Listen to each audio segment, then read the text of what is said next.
Welcome to the Crazy Town Podcast. I'm Jonas. And I'm TNT Dynamite, the explosive one, and we have a very special guest with us this week. What's Last his name? day. The last day here, Mr. X. Hey, you know, it's Mr. always wonderful X. when we have you here, man. I truly appreciate you coming. It's wonderful to be here. It's a long, long way to get over here. Yeah, I know, but I appreciate mean, every time you come, man. Take a Greyhound bus for 4 days in and 4 days out. And there's a lot of security too when you get over here. Honestly, you always add to the podcast, and you're just a joy and a treasure to have. I just All don't. I Absolutely. don't appreciate the cavity searches.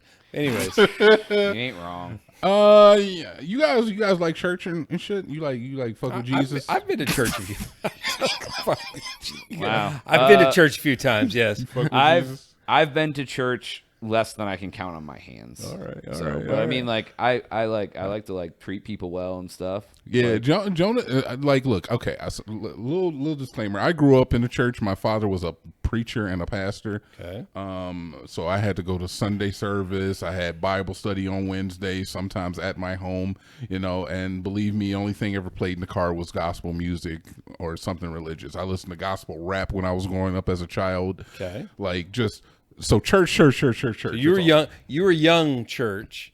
Yeah. I was church later in life. Like I spent Okay. a lot of time later. Like I didn't go to church as a kid, but I spent a lot of time in church even as a young adult and in college and in that time period. And then we got Jonas, who's never been. Yeah, my parents didn't go. They didn't make me go. I went a couple times when like I stayed at a friend's house and like Sunday morning they were going, so I had to like go along because my parents didn't pick me up before church. I remember. I don't know if you remember this, TNT. Maybe this was quite a few years ago after we were here in Austin. But I remember you saying to me, "You know, you got pretty good morals for a guy who never went to church." That's what I was gonna. That's what I was actually gonna get into. Okay. That was my segue. Oh, okay, Yeah, I didn't. yeah, yeah. I'm sorry, I didn't mean to steal. No, yeah, it's cool. It's cool. You know exactly what I was talking about. I love that, man. It shows the hive mind. Mind honestly. meld. Yeah, so it's Crazy town hive mind. I was like, "Thank you?" Question mark. I'm like, I've for always- being a heathen, you all right? I've always felt that way. Well, I wanted to tell you guys something about a bad pastor. All right, a bad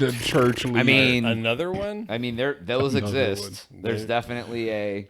So a federal grand jury has indicted a 51-year-old church pastor on 26 counts of fraud after allegedly using his position to deceive victims in his own congregation into investing into a cryptocurrency investment scam.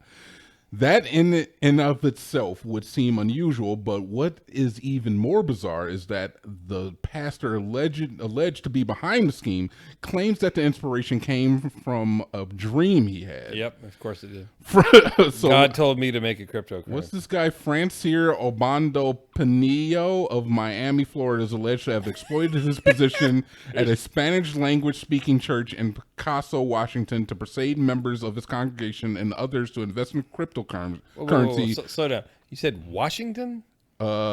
Pasco, Washington. That's where the church was in Washington Oh, okay. State? Pasco, Washington. Oh, so not in Miami. He's from Miami. He was the pastor in Washington? It says, oh, he's from Miami. Yeah. And the church is in. Look, Okay, man, church does it is- really matter where the fucking? A Look, little bit. I need to know the culture. Who we're so dealing the with. name of the cryptocurrency was called Solano Fi. Panillo is alleged to have falsely claimed that the Solano Fi cryptocurrency scheme was risk-free and promised a 34.9% month return. It's very specific. Having recruited successfully within his church, he said that he used social media platforms like Facebook and Telegram to reach a wider audience and alleged to offer like a 15% commission. All in all, multi-million dollar. We're talking about, I want to get the exact number here. I believe it's like $3.4 million that he Of ended like up from church patrons. that he ended up rug pulling from these people, from church patrons and the people that. So he made a coin. Yeah. He sold it to people, and then he rug pulled it and walked with 3.9 million. Did I catch all? Did I get all my facts right here? Yeah, this happened in January. Oh my God! You know what I just realized is that this was one story, and there was actually one that just happened, where a Denver pastor and his wife indicted on this. It happened in Colorado. So this is going around, man. There are no original thoughts. Holy crap, man. This is a Christian church in Denver who did the exact same thing. And he rug pulled. This coin was called INDX coin. Brother. I'm gonna say this Go as ahead, someone go who ahead. doesn't Say it. We go want to to the hear church. Haven't in three different perspectives. people who run churches been ripping people off for the existence of time? Hold on. I mean, in one way or another. I mean, depends on how you look at it, maybe. Wow, dude, what's the rug pulling and shit? You don't actually get to go to heaven? Like, they The collect Jews all, were right? Is that they the... collect all sorts of money from everybody, and I don't the know what Mormons. The anybody Mormons are gets, right? Like, Holy... and they drive like fancy cars and They're- have big ass mansions, and There is something about, I will say this, there's something about faith-based organizations, churches of all ilks, not just Christian ones, but all ilks, that attract shysters because they realize that people will make illogical decisions when it comes to faith and spirituality, because faith and spirituality is illogical by nature. Yep. And so they will make illogical decisions based on that. So there are people who get in there. Now, some of them I think get in are just straight con men and dive in and realize it. And then some of them I think must find their way into it, I think. I mean, you look at these televangelist guys that like fly around in jets and have Bentleys, like He's talking about Kenneth Copeland. and they're like people. no, I'm not. I'm talking about TD Jakes. I'm talking about that dude. I'm talking about the TD Jakes, Kenneth Copeland. like there's What was the guy who did the 700 Club? Pat. No, Or the guy who had the mega church in Houston that didn't let anybody Joel in for the Osteen. flood? Yeah, Joel Joel Osteen, Osteen. yeah, I He's forgot one of about those. I mean, all these guys are just these mega church pastors. They get this the crazy money that flows around churches. Okay. Look, Yeah. look, let me give you a little bit of pushback. Go here. ahead. I mean, yeah. Okay, please. so That's what we're here for. churches are not necessarily nonprofit, right? No, they're not. They're not necessarily nonprofit. And if a man is bringing people to Jesus in hearts and souls to a greater elevation of spiritual awareness, They'll pay for that. do they not deserve to be paid themselves? They have to. This is their full-time job. Okay. First of all, very few nonprofits are actually. We're gonna get into nonprofits. crypto stuff. Believe me. Very few Yeah, that's nonprofits are actually nonprofit. Yeah, turn that timer off. We got a deep dive here. Nonprofits by nature generate a profit. The concept being that there's no one on the take, right? That there's no one on the other end of it that's a shareholder. Nonprofits profit for the business. for the nonprofit, right? For the entity. People own it. You get a salary, but the you money get a salary. you make doesn't go to no. Those you. salaries are where things get a little wonky because people start getting real big salaries. But what happens with pastors is they get side hustles, like writing books. That is the big side hustle for most pastors. They write these books. Okay. They sell these books to the congregation, promise all these spiritual things, and they walk away with millions of dollars. And they sell videos and they sell CDs. Or they hold- And yeah, they hold group. The worship band sells CDs. They retreats. They have like retreats. Yeah, where they come charge you to the $15, pastor's $20. marriage retreat. And we're gonna Yeah. save your marriage in a weekend at some okay, resort. yeah. Like this is like it's the side hustles I think that really get things kind of mixed up in these churches.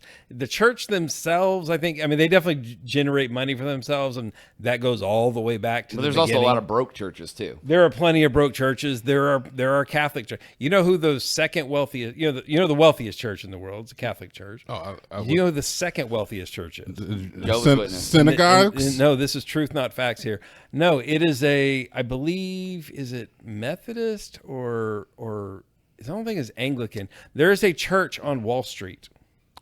A Wall Street church. There is a church on Wall Street. I've been there. It's where Alexander Hamilton is buried. I've stood in the cemetery. Oh, because he's a Freemason, right? Well, that's not why, no. Isn't that doesn't that deal with the Freemasons or No, Stonemasons or it's whatever? not related to that. So it's the Trinity Church. Trinity it's a Church, yeah. historic parish in the Episcopal Diocese of New York. Okay, they own all of the ground on Wall Street, and they lease it to all of those giant buildings around there. It is the second wealth. I think Oh, because they have assets. of, because like, they land. own so, and they lease it for hundreds of millions of dollars. And it's this little church. It's old, been there forever. It's really pretty. It's a real pretty church, but it has crazy money. So there's crazy money in these churches, and it gets tied up in them. So and what they're doing with that money, I don't know. Yeah, right. So I don't know what my point was. I just kind of got off on the anyways. deal. That's fine. So crypto. So the pastor of the church, this is the most recent one, Eligio Regado and his wife Caitlin Regado were indicted on Tuesday on 40 counts of theft, securities, and fraud racketeering by a grand jury. They stole, like I said, $3.4 million from its Christian followers in the Denver church. This is a different story than the one I initially was talking Okay, about, this is because the I newest didn't think that this was such an epidemic. Yeah. But it seems as though, yes, a lot of churches are doing rug pulls now. Jesus coin. Yeah. Jesus coin. buy Jesus coin. Yeah. Insane to me, man. That is One insane. day it's coming back up though. Just keep buying. It'll- It's not. Dollar cost average gotta- down. It's gonna come back. It's got resurrection coin. Oh, it's gonna make You got it. You got it. You got it. Ding, I ding, beat you ding. to it. I beat you to it. All right. On that note, do we have anything else to say? Just don't invest rip in people your off. church. Stop Just- going to church. No, don't. I say don't just stop. That's not what you're saying. No, I'm saying don't invest in like your church. Like just go to church, get your spiritual on if you're into that. But don't throw all your money into it. No, that's what the televangelist do. It's like, send us all your money and I'll send you peace and prosperity or whatever. Do you don't ti- do that. Do you tithe? No.